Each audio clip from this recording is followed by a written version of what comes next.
the story to be discussed, everything was biased, from the search for a missing girl to the lengthy investigation and court proceedings. The criminal case was closed after 10 years. It was only thanks to the persistent efforts of the parents, a change of detective, and external intervention. Today, we will try to understand why the body of a young beauty was found in one of the livestock burial grounds, who was responsible for her death, and why such an attitude was formed towards the unfortunate victim. Disappearance. 19-year-old Kara Nichols disappeared on October 9, 2012, in the 6,700 block of Colorado Springs, Colorado, USA. She was last seen wearing a hooded sweatshirt, dark-colored jeans, white DC sneakers, and pink headphones. The tall blonde with green eyes had 2 tattoos, a marijuana leaf on her right ankle and an astronaut on her left wrist. She also had numerous piercings on her back, ears, and above her lip. Flyers distributed around the city listed these and other distinctive features of her appearance. Information that the missing person was suffering from bipolar or borderline personality disorder was also provided. The first to suspect something was wrong was her older brother Terrence. Later, Julia and Paul Nichols, Kara's parents, joined the search operation. بنعيشوا une expérience unique avec Unraveling.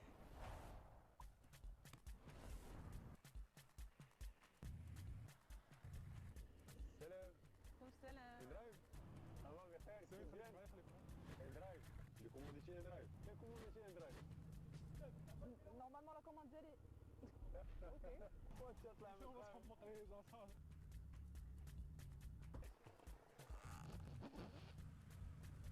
شو بك بقول؟ ان درايف مود فيجنر حزام سلام اخوتي ولو ملي كتهز لك اليوم بالفراري شنو تيقولوا لك تتلي الهضره خويا نقول غادي شي مازون عيط كتمشي طياره واش بصح جاتني فيزا غدا ما كاين حنا مولفين غير شي كليوكات الان درايف داروا لنا هاد الاكسبيريونس والله صح. The family knew that despite her use of banned substances, she always made contact and reported on her whereabouts. However, when the girl did not call back on October 10th and 11, her relatives became worried. They were always concerned about her, but she wanted to live a free life and refused to comply. Recently, she had become more distant and communicated only with her brother. Modeling, her occupation, was not yielding the desired income. Therefore, when she was offered a substantial paycheck for a lingerie photo shoot, she gladly accepted. She informed her roommates about her upcoming plans and left late at night. The shoot was scheduled for early morning in Denver, making the trip more convenient. Moreover, she was not traveling alone, but was accompanied by colleagues in the business. The girls, having no driver's licenses or a car, fortunately found a suitable driver. Kara's story raised no doubts. Acquaintances had seen her work portfolios multiple times, and her social media accounts were filled with professional photographs. Everything would have been fine, except that Nichols did not return the next day, nor the day after. The last time Terrence spoke with his sister was at 11:45 p.m. on October 9th. However, their conversation was unexpectedly cut off, after which she did not call back. Then the brother thought that the connection was lost, so he calmly went to sleep, knowing that they would definitely talk in the morning. However, on October 10th, Kara ignored all attempts to contact her. Her voicemail was continuously active. The brother again assumed she was busy or resting after work, and he waited for the model to appear on her own. But even on October 11th, there was no news from her. The brother's worry increased. Such silence was not typical for his close relative. In connection with this, Terrence visited her home, where he talked to neighbors. None of them had seen the friend for several days. One young man reported seeing Kara get into a dark-colored sedan around 11 p.m. Unfortunately, he could not see who was driving. The darkness hindered him. However, he mentioned that it seemed she was not alone. After that, Terrence entered his sister's room and looked around. His attention was drawn to the girl's personal items, which she never went without. Among them were a cosmetics bag, purse, charger, and laptop. $300 in cash lay on the bedside table.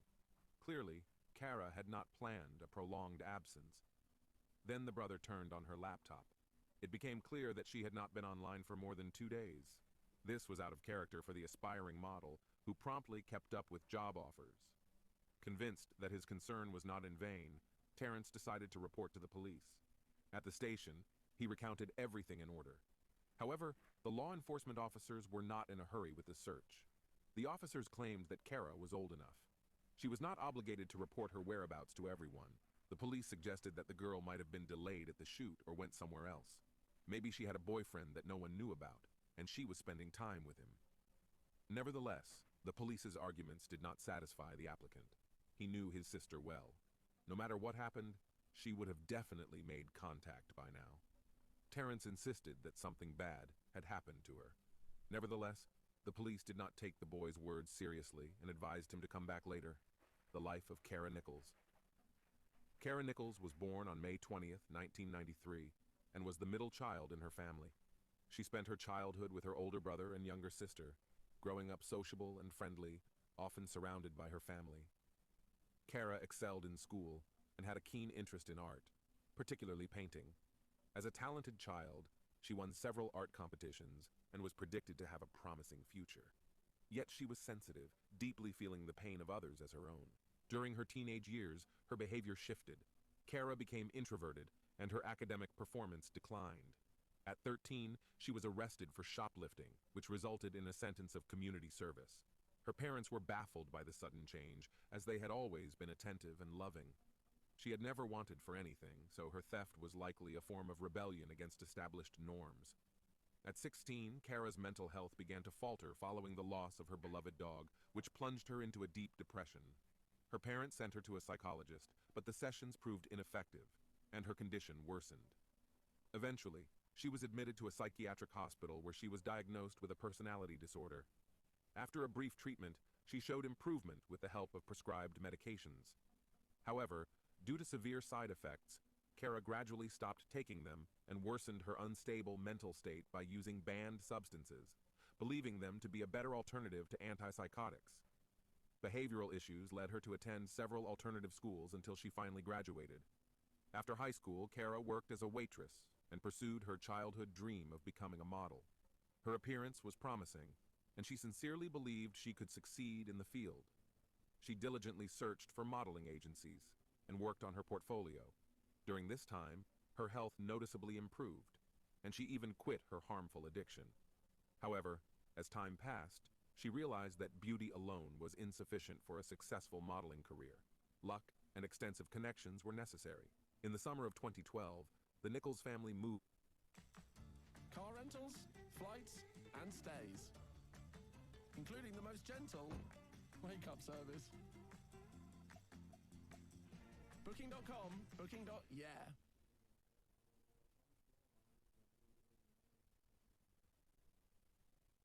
Moved to Chicago, Illinois. However, the new city did not welcome Kara, and her depression returned. Stress led her to resume her harmful habit, despite her parents' support and attempts to help by enrolling her in a drug rehabilitation program, which she was soon expelled from for refusing to follow the rules. The Nichols were at a loss on how to guide her, and were deeply concerned about where she was getting the money for her addiction, since her small waitress salary was clearly insufficient. After discontinuing her treatment, Kara's parents became disillusioned.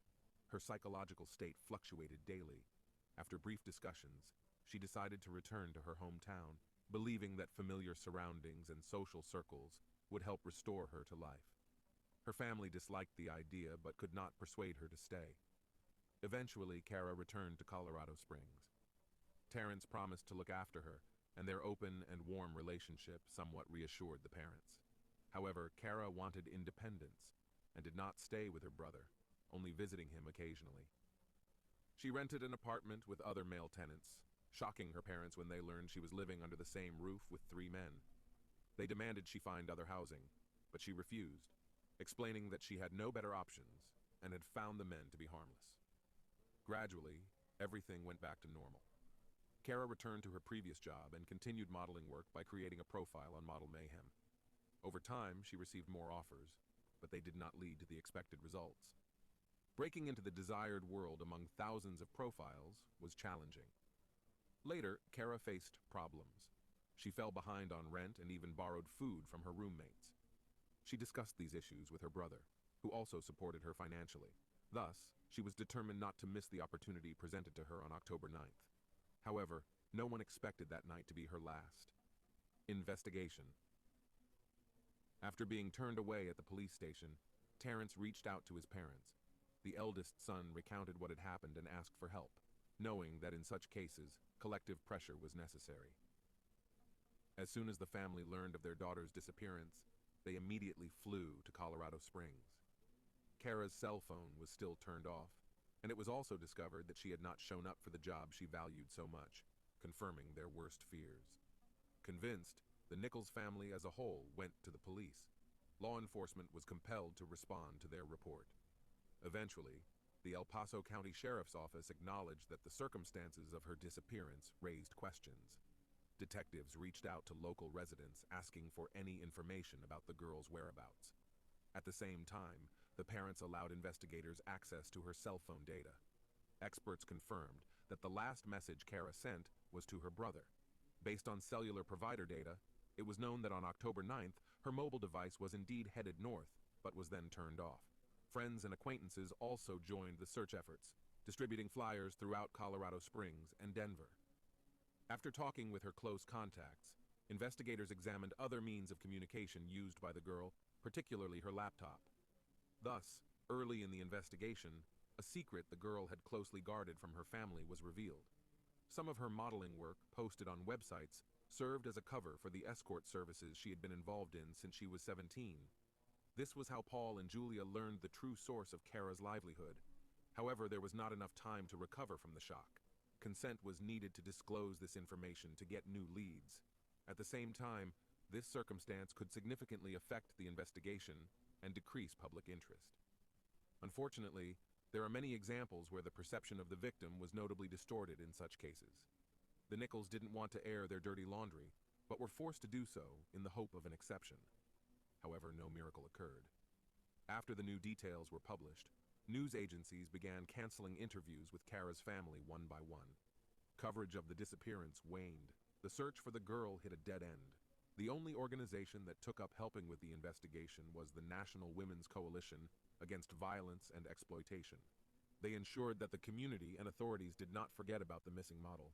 Search for witnesses. In November 2012, detectives announced their intention to speak with two women who were believed to have been in the car with Kara on the fateful night. Some even described their appearance. They possibly belonged to the same line of work as the missing girl. Undoubtedly, the witnesses were of interest to the investigation, but were not considered suspects. Most likely, these women were the last to see her alive. A composite sketch of one of them was made publicly available. However, hopes that someone would come forward proved vain. Later, even the testimony of their existence was doubted. The investigation stalled again. That month, Kara's photos appeared on an escort service website in Las Vegas. However, detectives found that the girl had not been involved in the posting. Someone had decided to capitalize on her popularity. Subsequently, the Nichols profile was removed. Concerned citizens periodically approached the police station. However, after verification, their reports turned out to be false. In the spring of 2013, a businessman from Colorado Springs claimed to have seen the sought-after woman from the end of October through December 2012. She was with a tall, unkempt man. The woman appeared frightened, as if she was being forcibly held and made to do something. One day, her companion pushed her, which did not escape the notice of a bystander. He threatened the man and asked him to leave the lady alone. The eyewitness's statement was verified. The police managed to find the man described, but detectives confirmed that the woman with him was his former girlfriend. In the autumn of the same year, a criminal law student decided to investigate Kara's case independently. He traveled to Denver and spoke with many homeless people and substance users. Some of them reported seeing the missing woman at a non-profit organization dealing with the exchange of syringes and needles for those using banned substances. However, it later turned out that the lead was false, and so it was with every testimony. Many had already given up hope of finding the story's heroine alive. Too much time had passed for this type of case.